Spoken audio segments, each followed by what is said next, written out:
Hi, everyone, and welcome to the second day of Move Data. I really hope that yesterday was amazing, and because we're going to do it again today. Move Data is really the go-to conference for everyone interested in working in the data space. And I believe that we still have about, I don't know, like 15 lighting talks still waiting for you today. So stay tuned. It's going to be an amazing day. So on my end, I am Michel Tricot. I'm the co-founder and the CEO of Airbyte. And today, for the second keynote, I have the privilege of having a conversation with Ben Stensil. It's going to be all about entrepreneurship, about data, and also about what's waiting for us in 2024 and beyond. So a few words about Ben. He was the founder and the CTO at Mode, and his company was acquired this year by ThoughtSpot. You probably all know about him, obviously, for building Mode, but also for all the great thought leadership that he publishes every week on his newsletter. To be clear, this is on the Friday. It's my night reading every single week. So welcome, Ben. Great to be here. Thanks for having me. And yeah, but before we get started, we'd love to hear a very quick intro about yourself, including the company that you started and a little bit about your path toward becoming a founder. Sure. So as you mentioned, I am one of the founders of a company called Mode. We started it in 2013. It's a BI tool basically that was aimed at selling to technical data teams. So sort of BI designed for analysts instead of kind of the business users that are often BI tools are built for. We built that for just under 10 years. And then earlier this year, we were acquired by ThoughtSpot, which is another BI tool, sort of an AI-powered analytics and BI tool. So now we're a part of the ThoughtSpot team. So to your question of like how I ended up starting Mode, it was kind of an accidental journey in some ways. So I was a part of a team on a company called Yammer. It was an early, basically like SaaS product that really was focused on trying to build the products with a lot of data in mind. It tried to mirror themselves after the way that like Facebook and Zynga and a lot of the early kind of like viral B2C data companies built their products. And so we had a pretty prominent data team inside of Yammer. I was a part of that team. And we had built some internal tools there that were essentially what Mode was, except kind of the internal version of it. So it had a lot of rough edges, but the core kind of philosophy was the same of, what do we build if we were building a BI tool for analysts and data scientists? And so inside of Yammer, Yammer was eventually acquired by Microsoft. We saw the tool that we built. It was successful inside of Yammer. It was successful inside of Microsoft after the acquisition. And there were a lot of versions of that kind of tool that other companies had been building, like Facebook had an internal version, Airbnb had an internal version, Spotify had one, and Pinterest, Uber, all these companies had built these kind of like query tools for data teams that were designed to help people quickly build charts and dashboards and share their results with the people they're trying to work with. And so because of that, we were essentially kind of, me and the two other folks who started it kind of saw that and were like, hey, this seems like an opportunity here. This is an interesting thing. There's clearly a market for it. There's clearly some demand for it. We have, in theory, some expertise about it, given having built a version of it internally. And so that's really what led us to starting it. I was not somebody who ever really saw myself as like my dream in life is to become an entrepreneur and start a company and those sorts of things. It was, again, basically we had a product, we saw something where we thought there was an opportunity. There were some really good folks like I had an opportunity to work with, and the timing was right. And that it was shortly after an acquisition, and we had a bunch of friends who would like, rich friends, suddenly rich friends who were happy to be angel investors that made sort of the path there pretty easy. So that's ultimately where it all came from. And then sort of the story is from there, just kind of build a company and see where it goes. Yeah, it's always about that serendipity. you never really, you always land on something and boom, that becomes something big. So yeah, thank you very much for the intro. Now let's dig a little bit into the company building world. So you recently wrote that great post. Why are we still surprised that startups are hard? This is actually one that I send to so many of my friends that are either already starting a company or that are thinking about doing it. And I think in this one, you talk about your experience about building Mode, knowing that a lot of people today that are listening are founding members or founders themselves or early employees at startup. What would be an advice that you give them? So we actually sort of learned this lesson. I think everybody who starts a company kind of learns this in their own way. For us, we thought we understood two things really well. when we started Mode, we thought we understood basically the tool we were trying to build because we had built an internal version of it and kind of knew the ins and outs of like what worked and what didn't. The other thing I remember us thinking was we were coming from this product that was intended to be kind of a viral enterprise product. A lot of the things that Yammer did were based on, how do we get people to invite stuff? How do we create these sort of like viral loops and those sorts of things? We tracked metrics similar like what Facebook tracked around like a K factor and stuff, which is essentially like how many people will get invited for every new sign up and that sort of stuff. And so we thought we had a sense of like, okay, what it takes to build a product is one, we've got a pretty good sense of the product, and two, we've got like basically a hack that we can build on top of to be able to get this to grow. And so there's like a clear path for us to be able to grow. Those things kind of worked. And you can do some stuff, like you can obviously start a company with those ideas. You can raise money off of those ideas. You can build kind of early versions of it and start to get some traction with those ideas. But really building a company going from an idea, essentially it's a prototype, to a handful of companies are using, to building a real business, you've got to do 100 other things that are not the types of things that are like the fun, exciting stuff you think of when you're starting a company. A lot of it is, there's a lot of like company building that goes into it, of just like, all right, we got to hire a bunch of people to figure out a bunch of stuff about like salaries and how do we do KPIs and how do we do like OKRs and all that kind of stuff.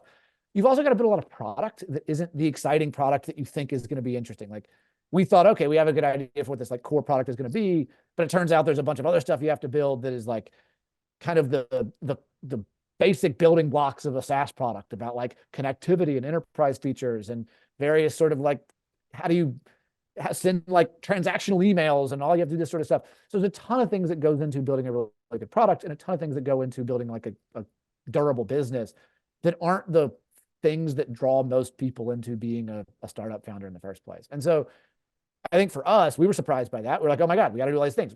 You kind of understand it in your head that you have to do it, but I don't think you really sort of fully realize how much time that takes, how much work it is to get that stuff right, how many things can go wrong in the course of doing what seems like basic stuff, until you're actually in it. And so to me, it's like most of company building is kind of this mechanical, it's doing the same stuff everybody does. It's just like doing the legwork. And not that much of it is your crazy novel idea that you're really excited about that makes up 80% of your pitch deck. Like when you're pitching a company to a VC, you're going to talk about your crazy novel idea and your wedge and your exciting new thing. And that's what they're going to ask you questions about. And in reality, that's a tiny portion of what you're actually going to be doing. Most of it is going to be like sitting in performance reviews, figuring out the ways to do career laddering for, 100-person company that you've got to figure out, and, stuff like that. So a lot of work goes into it that isn't what you expect. And I think a lot of people understand that kind of in there, like they get it, they know that's what they're going to have to do, but you don't quite fully grasp what it is until you're in it. And so I don't know if there's advice there. It's more of, be prepared for what seems like the boring stuff, that you can find time for the exciting stuff too, but there's a lot of this boring stuff to be done as well. Yeah, sounds familiar. Yeah, and everybody has the same reaction, like, oh, this is way harder than I thought. And that to me is the thing that's kind of striking, is like everybody gets told it's going to be really hard, and everybody's like, nah, but how hard can it really be? And then they're in it and they're like, okay, that was pretty hard. Yeah. Well, thank you. So now let's switch gear and focus a little bit on the data space. So first, let's start at the company level. So what is your perspective today about the state of data in companies today? What grade would you give most companies in terms of their data strategy and everything they do around data?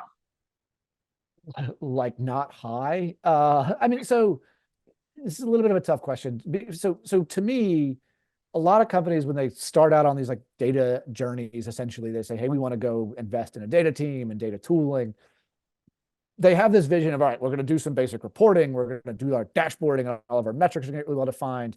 And then we're going to go off and do like the high leverage stuff. And that's going to be having data team members sitting in meetings, being proactive about the things they're trying to figure out, uncovering opportunities that, nobody sort of start finding the needles in the haystack that are like the amazing idea that nobody was going to have. And some data scientists went off and moneyballed their way into some amazing solution. And I think like this was sort of the promise that data vendors, and to some extent like data practitioners, sold, is like, this is what we could do. We could be, again, the Jonah Hill from Moneyball that's going to figure out this like amazing insight.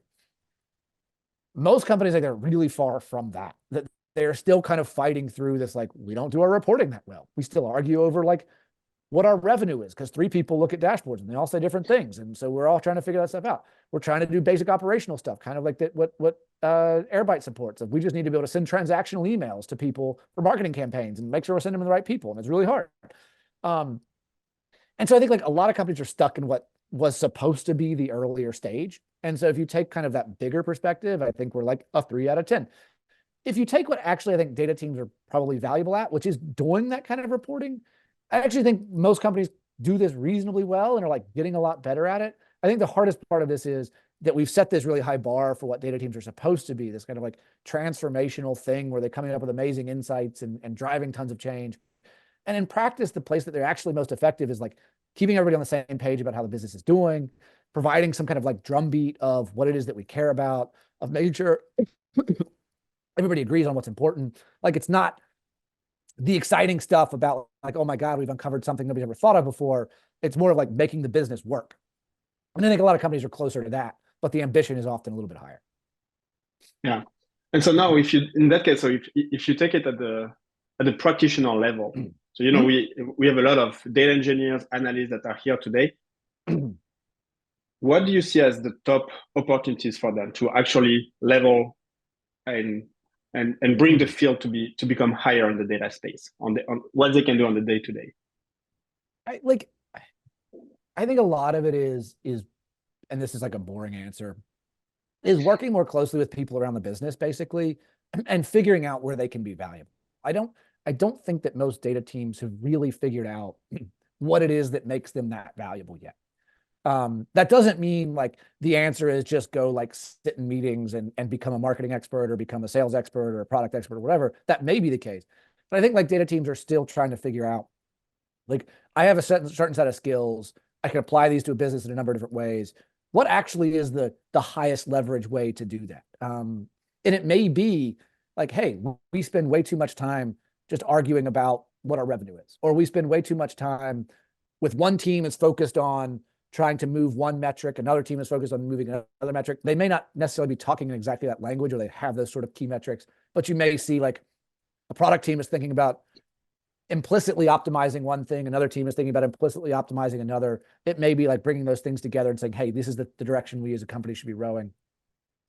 I think there's a lot of stuff in there that data team, like the most valuable thing you can really be doing is thinking about like, what problems does this business have, and where, given the skill sets that I have, can I like apply some value here, or like apply something, like solve some problem that may not necessarily be, I'm going to show up and like do some amazing analysis, uncover some amazing insight. It may also not be just building dashboards, but I think like you have to really understand the way the business works before you can get there. And again, that doesn't necessarily mean like go be a marketer that has technical skills. It means you have to understand like what marketers are thinking about and understand like where they're stressed and what it is that keeps them up at night. And so I think a lot of it is that. A lot of it is just like, where are people in this business really focused? Where are they really stressed? Where are they really having problems? Data teams can do a lot to solve those problems or make things better, but they have to kind of do some of that investigation themselves. And so I think there needs to be a little more openness around what our job actually is. Yeah. So it's really about building empathy and building a lot of the business knowledge that will help these data teams to just have that proactivity on understanding what the marketing actually needs and talking a very similar language. Yeah. I think, and you get this, if you sit in these meetings, and like execs will do that, like once you sort of know this now from sitting in these meetings kind of at an executive level, if you sit in these meetings, you kind of know like there's 2 levels of conversation. There's a level of conversation of what people are actually talking about instead of the day-to-day operational stuff. And then there's like a level that is the actual anxieties that people have. And I think that figuring out those actual anxieties is really important, because if you just focus on, and marketing people be like, oh, we need to better score our leads so we can pass these along. We need a new lead scoring mechanism or whatever. Okay, that's like useful, and you as a data team can go off and do a lot of work to make a better lead scoring mechanism. But the thing that's important to understand there is like, there's some anxiety in the marketing team where that's really coming from. And it's probably like lead volume isn't high enough or whatever. And so it's like understanding, I think, a lot more of like what they're actually trying to do, why lead scoring matters. This is a fairly common thing for like data folks to say, is like understand the why. I think it goes a little bit further than that, where it's not just understand like why are they asking about lead scoring. It's understanding like what is the sort of emotional thing that people are like trying to grasp at when they're saying, hey, we need lead scoring. Why is it the marketing team is stressed? That sort of stuff, I think, is where like the real problems actually are. People kind of know, they have an intuitive sense of this if they're in the marketing team or sales team or whatever. They don't always necessarily have like an explicit sense where they can tell you, go do this thing for me. I think you have to like kind of get close to people, close to the problems before you can really kind of get a sense of that. Yeah, makes sense. And so in December 2023, you've been talking to a lot of people in the data space. You've been putting a lot of your thoughts in public. Mm-hmm. What are the big strengths that you've seen in or the three themes that you've seen in the past year around data? One of the easy answer is AI. Everybody's enamored with AI in some form or another. I think there's a lot of different angles with that with data teams. It's partly like, what do we do with it? Both in terms of like, what do we do with it to build our products better, build our businesses better, things like that. Like, how do we sort of deploy it as a customer facing thing, even if it's not necessarily like in a product, but in a way that sort of serves the business. There's a lot of like interest in data teams to figure out, can we make our jobs easier with AI? Like, can we sort of build an analyst bot that answers all our questions for us? So we don't have to do that. So that still feels very, very early, where it's still, there was a couple of things I was just talking about with people earlier today about figuring out different mechanisms for saying, like, how do we go from a natural language question to a table that answers that question? There's a lot of things in that sort of AI black box of like, how do you do that? And people are trying to figure that stuff out. And I think we're still very early on figuring out that sort of stuff. So that's thing one. The second thing I think is stuff that is tied basically like the economic shift over the last 18 months or so. Data teams are much more budget conscious, kind of ROI conscious. It seems like in the late 2010s and kind of the post-pandemic boom times of everybody being excited about data stuff, there was a lot of willingness to like hire data people on faith that these data teams are going to do really valuable stuff.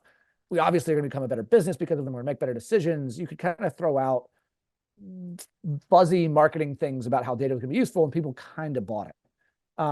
Now I think data teams are getting asked basically like, prove it, like prove their worth. We're being much more conscious about our spending. And so there's a lot of interest now in data teams about, what is it we're doing that's actually valuable? How do we actually like prove that we should be here? We should be getting the investments we're getting. This is kind of where I'm saying like, sit close to the business teams and stuff like that. Like that stuff helps to being able to say, hey, we're doing something that's really valuable, because that's a lot of execs are now like looking for places to save money, obviously. And the hand wavy data team that's like, we're providing insights that doesn't really, drive something to the bottom line is going to get a lot of questions. The third thing I'd say is like probably the most boring of the trends, which is at least outside of like the Silicon Valley sort of very much trend-setting types, moving to the cloud is still very much a thing. That there still very much is a sort of slow migration of data technologies to the cloud. Oracle is still a very big business for on-prem data warehousing. There's still a lot of people who are using Click and using MicroStrategy and those sorts of things as on-prem products that are sold in boxes. And so I think there's going to be like another 5 to 10 year process of migrating those things into cloud or cloud-like services, even if it's a single tenant type of stuff. And so, in Silicon Valley, that feels like a thing that happened 10 years ago. And everybody's like, obviously, we are not buying Oracle in a box. But I think for Caterpillar or Coca-Cola or whoever else, these folks are still very much in the slow journey there. And so I think there's a lot of stuff like, how do we continue to build more infrastructure that enterprises will buy in the cloud, and taking advantage of all the things that come along with that. Yeah. So basically at that point, if we were to translate what you've seen in 2023 into 2024, lots of migration to the cloud outside of the Silicon Valley, lots of like a lot more progress into the AI space for what to do with data. And the last one would be more around like giving more ability for data teams to show and to focus on what has the highest ROI within their organization. Yeah. Anything else you would add? The last one I would there's a positive and a negative take there. The positive take is like, we now have an opportunity to prove ourselves. The negative one is it's a little bit of like a put up or shut up moment, I think, for a lot of data teams, where it's, okay, we've had a long leash, we've had a long time to kind of prove what it is that was useful, we've spent money on tools, on those sorts of things. Like, we got to start delivering the results there. Mhm. I think we will. I think data teams will figure that out. But I think it will be a kind of bumpy ride for some of them, where like some teams will there was obviously already been a fair bit of pressure on data teams and headcount and things like that. And I suspect that'll be, you know, everybody in Silicon Valley likes to talk about how like tough times forge the best companies. I don't know. Is that true? I don't know. It makes for good like VC talk. I suspect that is to some extent true here too, where it's like tough times will forge more value delivering data companies or some other, Yeah. way to put this that sounds better that a VC would like to preach about to Okay. their.